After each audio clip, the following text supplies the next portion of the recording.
you can't not be affected by that. And to hear the stories of people, I talked to a soldier who'd been in Bucha, showed me some footage he'd taken of a street, which was a vision from hell. We've had lots of dispatches from Ukraine over the last 18 months, haven't we? Journalists bravely telling the stories of those fighting for freedom on the front line.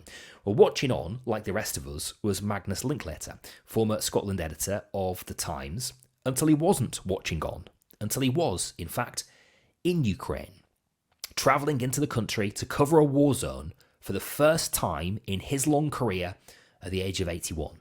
So what does that teach you about war, the world, and journalism? Well, I'm delighted to say that Magnus joins us on Times Radio tonight. Magnus, hello, good evening. Good evening.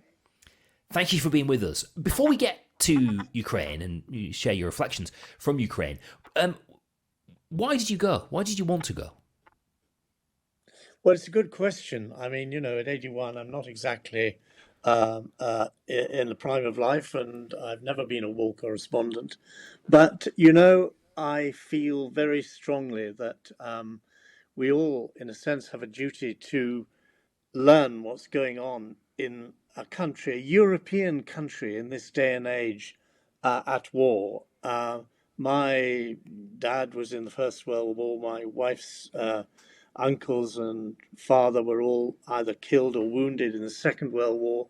I just felt very strongly that I wanted to know what is it like to visit a country at war. And there's this wonderful charity, Scottish charity, called the Siobhan's Trust, and I knew some of the people working for it.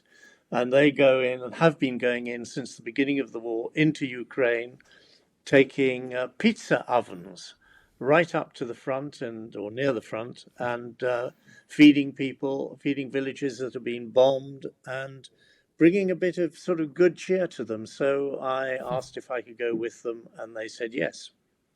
Brilliant. How lovely. Okay, to your first impressions. One of the things that really struck me, I've read your piece, it's in the Sunday Times this weekend. One of the things that really struck me is there's a line here where you said the mounting sense that concealed behind the ordinariness of our surroundings lay the horror of war. A place you found that was really normal, but also completely abnormal.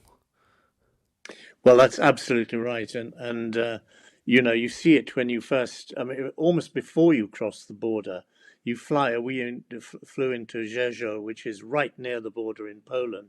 And surrounding the airport, and you do not see this very often, were Patriot missiles, all pointed to the sky, just in case there's a Russian invasion of Poland. And then into Ukraine, and almost our first visit was to a hospital where this trust was handing out pizzas to amputees, more than 100 amputees there, and we ushered in to talk to these soldiers who'd lost their legs and were recovering. And I cannot tell you how moving that was, because they were incredibly, phlegmatic, no complaint, just shrugging their shoulders and saying, well, this is what being a soldier sometimes means. And they were recovering, getting their prosthetic limbs and learning to get back into real life again. And so that was, pretty much of a shock on day one. And then driving along the motorway, you just Can all I, sorts Magnus, of things. Yeah. Sorry to interrupt, but just before you move on to the rest of your journey, you asked those soldiers whether they felt that this war should end with negotiations, didn't you? I did, yeah. Absolutely, unequivocally. We have to go on for two reasons, really. One, if we don't beat the Russians now, they'll be back. They will be back. If we negotiate for peace, they will come back. That's what they believe very strongly. And also, they said the Russians have visited such horror on this country that we don't believe they should be forgiven. We think there's only one way to answer that kind of cruelty and oppression, and that is to drive them out of the country. So there was no equivocation there at all. And these were injured soldiers, right? These were the people who were in physical pain from this war and still reached that conclusion. Yeah. You continued, you continued your journey. So we drove across Ukraine, huge country, by the way. I mean, it's a 9 hour journey or something to Kiev, and you just kept on noticing little things like they've taken out whenever the motorway was on a straight, they'd taken out the central reservation and flattened it so it can be used as as a runway for airplanes taking off or landing in the event of the invasion getting that far. Wow. Little sort of by laybys, you would just see huge mounds which concealed airline fuel dumps, things like that. Bridges every now and again blown up to prevent possible Russian incursion getting any further. All sorts of things like, and of course, lots of checkpoints. We had to go through lots of checkpoints. This is a country at war. I mean, you cannot avoid it. Then yet you come to Kiev, and it's a modern, thriving city. People sitting in cafes. Ordinary life goes on, except at night in your hotel, you are woken up every now and again by an air raid warning, told to go down to the bunker underneath the hotel. You're shown one of the requirements is when you check in, you're shown the first thing you're shown is the underground shelter, so you know where to go at night when the air raid warnings come. So that contrast between ordinary life, apparently going on unchanged, and the reality of war was something that struck one again and again. Has it changed anything about the way that you view war? Definitely. I think that week changed me a lot.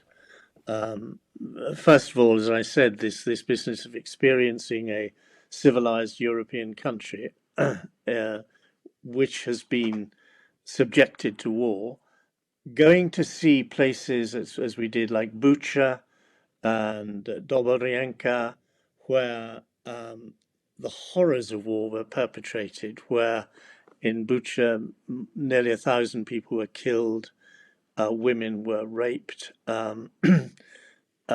You can't not be affected by that. And to hear the stories of people, I talked to a soldier who'd been in Bucha, showed me some footage he'd taken of a street, which was a vision from hell. I mean, there were fires raging, smoke rising from Russian tanks, bodies lying on the street, absolute horror. And you know what? That street, we found exactly the street in Bucha where all that had happened, and it's been completely restored. Every house has been rebuilt. The road is a suburban road, absolutely in perfect condition, and that's all been done in what, 6 months? A remarkable country, able to rebuild after such horror. You've also been a journalist, Magnus, for a very long time. Your career began in the mid 1960s. You've seen a lot, but this is your first time in a war zone. What did it teach you about journalism? I think about journalism, it taught me to be objective. I hope I've learnt that in the last few years as well. But I think the really important thing is to stick to the facts, to listen to people. One of the great advantages of going there was to hear people at first hand. I talked to a wonderful Ukrainian woman MP whose husband was killed actually near Bucha in March last year, talking about two things really: the need for the country to hold together, and the need for and the hope that the West will not forget Ukraine. I've come back really very, very determined that if there's anything I can do to ensure that people don't forget Ukraine, because I'm afraid after 18 months, there's a real risk that people, get weary of it. The Ukrainians are getting weary of it, but they are having to fight it and we're not. So we mustn't forget what they are doing, in a sense, on our behalf. Yeah, absolutely. You spent the last 18 months watching on, like the rest of us, really, haven't you, Magnus? Watching this story unfold through the news, the media here in the United Kingdom. Does the coverage do justice to the reality? Well, I think some of the war reporting has been fantastic. I mean, Anthony Lloyd's reports in the Times, Julia Callahan, wonderful, brave people. I mean, you know, I went to Ukraine. I did not go to the front. I'm not a war correspondent, and I think it would have been uh, entirely irresponsible if I'd gone anywhere near there. But these people do, and they report the horror of what is happening, and they do it unflinchingly. I think that is really good. I think, however, I think that in a sense we don't quite get the reality of what's happening. You know, Ukraine is losing men at an enormous rate. I know the Russians are losing more, but the Ukrainians are running short of people. And of course, they're running short of weaponry and ammunition, just at a point where the West may be just beginning to hold back. So I feel that that aspect of reporting, that analysis, that confronting us with the reality of what is happening, is something that needs to continue. Just at the point when people are beginning to lose interest, that's the point where you really have to reinforce that coverage.